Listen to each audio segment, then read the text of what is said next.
Yang pertama, Ustadz sering ketika menyebutkan nama Nabi mengucapkan alaihi salatu wassalam atau sallallahu alaihi wasallam. Mohon penjelasan untuk perbedaan kedua lafaz tersebut. Naam.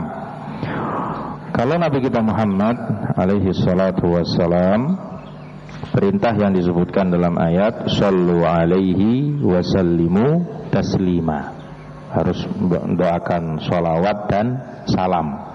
Jadi kita doakan sallallahu alaihi wasallam, atau dengan bentuk lain maknanya sama, cuman dirubah sedikit, alaihi salatu wassalam. Ya, itu boleh. Kalau untuk para nabi cukup dengan salam, labas, tidak masalah. Nabi Musa alaihi salam, Jibril alaihi salam. Naam. Kalau mau ditambahkan sholawat juga tidak masalah. Hanifidina azani Allah wa iyyakum. Khusus untuk Nabi kita Muhammad sallallahu alaihi wa ala alihi wasallam harus lengkap ya doanya dengan sholawat dan salam. Kalau salam saja nggak cukup, atau salawat saja juga tidak cukup, harus ada salawat dan salam. Perbedaan antara dua lafaz tadi alaihi salatu wassalam dengan sallallahu alaihi wasallam sejatinya secara makna tidak ada bedanya. Ya, tidak ada bedanya. Kalau sallallahu alaihi wasallam jumlah fi'liyah, kalau alaihi salatu wassalam jumlah ismiyah. Ya, yang belajar bahasa Arab Brodut masih ingat tak? Jumlah fi'liyah, jumlah ismiyah. Kalau jumlah fi'liyah diawali fi'il, kalau jumlah ismiyah diawali isim, kan gitu ya. Nah, sallallahu kan diawali dengan fi'il shalla, ya kan? Allah bersolawat atas Nabi dan memberikan salam kepada beliau. Yang kedua jumlah ismiyah diawali isim, alaihi salatu wassalam. Susunan awalnya as-salatu alaihi wassalam, tapi alaihinya dipindah ke depan, jar majrurnya dipindah ke depan. Fungsinya supaya hanya diperuntukkan untuk Nabi saja. Nah, itu fungsinya. Jadi secara jumlah ini jumlah ismiyah, jumlah fi'liyah, jumlah ismiyah sama. Ya, tidak ada beda secara makna.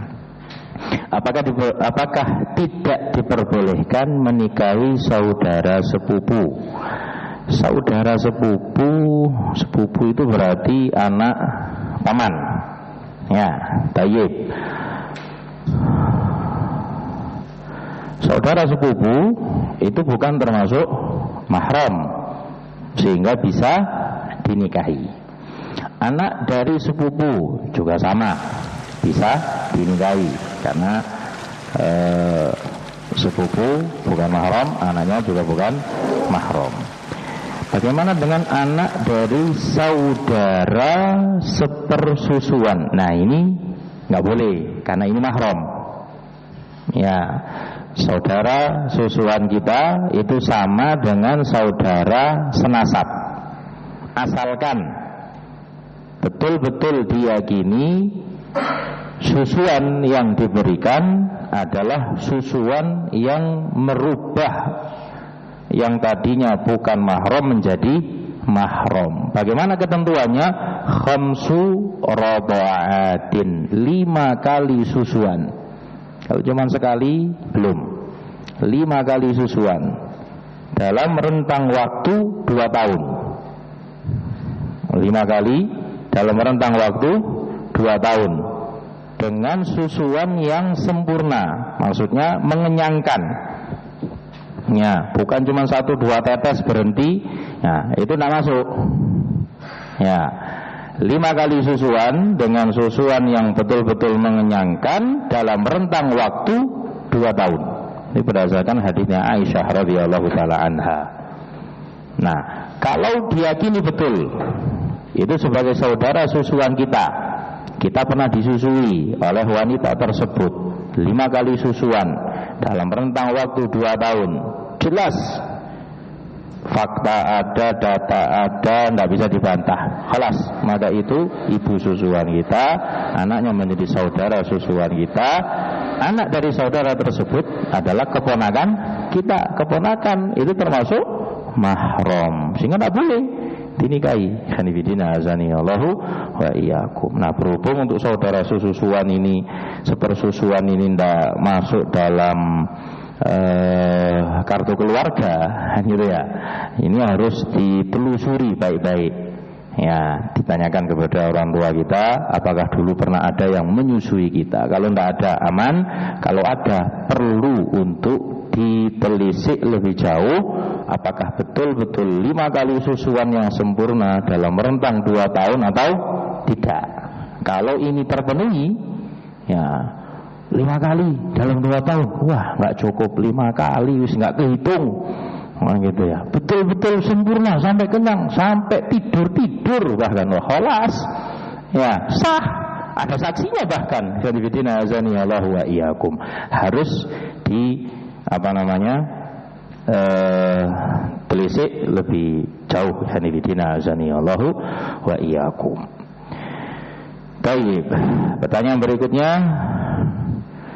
pada kisah Barsisa, orang setaat itu bisa jatuh dalam bujukan iblis laknatullah. Bagaimana agar kita bisa terhindar dari godaan iblis? Masya Allah. Ini menandakan manusia sehebat apapun butuh pertolongan Allah subhanahu wa ta'ala. Kalau hanya mengandalkan kemampuan sendiri, tidak sanggup. Ya, sehebat Barsisa aja takluk. Hanifidina azani Allahu wa iyyakum, apalagi kita. Ya. Nah, cara untuk terhindar dari bujuk rayu iblis, yang pertama al-ilmun nafi', ilmu yang bermanfaat. Letak kesalahan Barsisa, ya, dia tidak memiliki ilmu yang mumpuni dalam masalah kebaikan. Iblis memancing semangatnya dalam kebaikan sampai melampaui batasan syariat. Ya kan? Yang dipancing terus oleh iblis itu kan semangat menjalankan kebaikan yang ada pada diri Barsisa sampai melewati batasan-batasan syariat. Kenapa Barsisa bisa masuk dalam perangkap syaitan? Ini menandakan Barsisa hanya semangat ibadahnya tinggi, tapi ilmunya kurang mumpuni. Jadi satu perisai yang harus dimiliki setiap muslim, al-ilmun nafi', ilmu yang bermanfaat tentang agama Allah subhanahu wa ta'ala. Yang kedua, keikhlasan. Ya, yang bisa menjaga seorang hamba dari kejamnya talbis iblis, makar yang luar biasa mengerikan dari iblis dan bala tentaranya, itu keikhlasan. Karena iblis sendiri yang mengakui saat bersumpah di hadapan Allah subhanahu wa ta'ala, semua akan disesatkan illa ibadaka minhumul mukhlasin, kecuali hamba-hambamu yang engkau izinkan mereka untuk ikhlas dalam beribadah. Ya, ikhlas dalam beribadah menjadi tameng dan perisai utama melawan bujuk rayu iblis. Yang ketiga yang tidak boleh terlupakan, al-isti'anatu billah, minta bantuan kepada Allah subhanahu wa ta'ala, berdoa kepada Allah subhanahu wa ta'ala supaya jadi orang yang ikhlas, berdoa agar ditambah ilmunya. Wa qur rabbi zidni ilma, berdoa supaya dijauhkan dari penyebab-penyebab hilangnya barokah ilmu. Ya, berdoa supaya menjadi hamba yang tangguh menghadapi bujuk rayu syaitan dan lain sebagainya. Semua diminta dari Allah Subhanahu wa taala. Semoga Allah Subhanahu wa taala menjaga kita semua dari bujuk rayu syaitan dan bala tentara mereka, dikokohkan keimanan kita sampai akhir hayat kita. Allahumma amin. Naktafi bihadzal qadar. Subhanakallahumma rabbana bihamdik asyhadu an la ilaha illa ant astaghfiruka wa atubu ilaik. Tafaddalu barakallahu fikum.